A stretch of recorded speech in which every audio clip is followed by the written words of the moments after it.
大家好សួស្តីបងប្អូនទាំងអស់គ្នាថ្ងៃនេះយើងមករៀនចិនបន្តទៀតបងប្អូន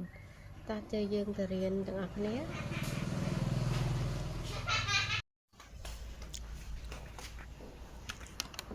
你去哪里你去哪里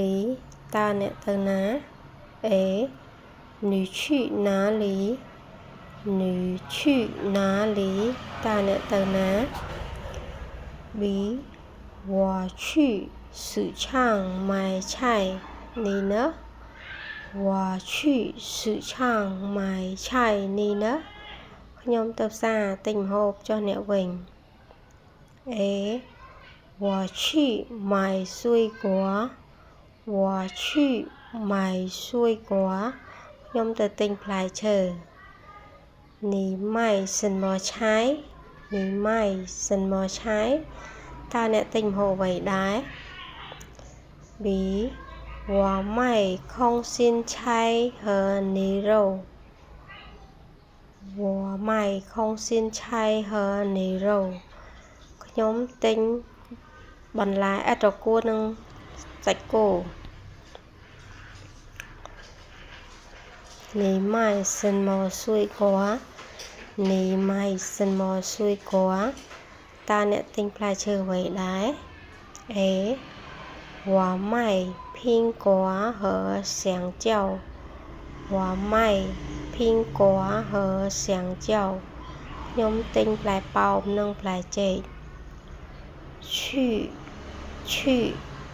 ទៅប្រែថាទៅណាលីទីណាឯណា市场ផ្សារ買ទិញឆៃបន្លែឬក៏ម្ហូប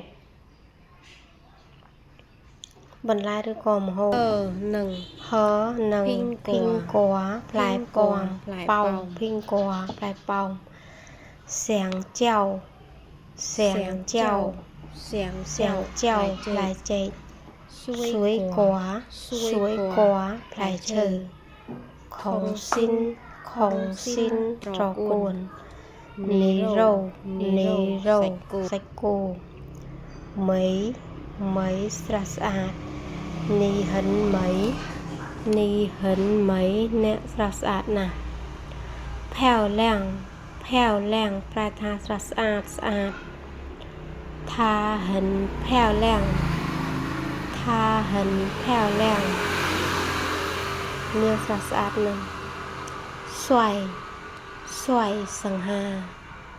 ថាហៅស្វ័យគាត់សង្ហាណាស់នេះចិនប៉ាងជួបគ្នានៅវីដេអូក្រោយសៀចាជៀនបាយ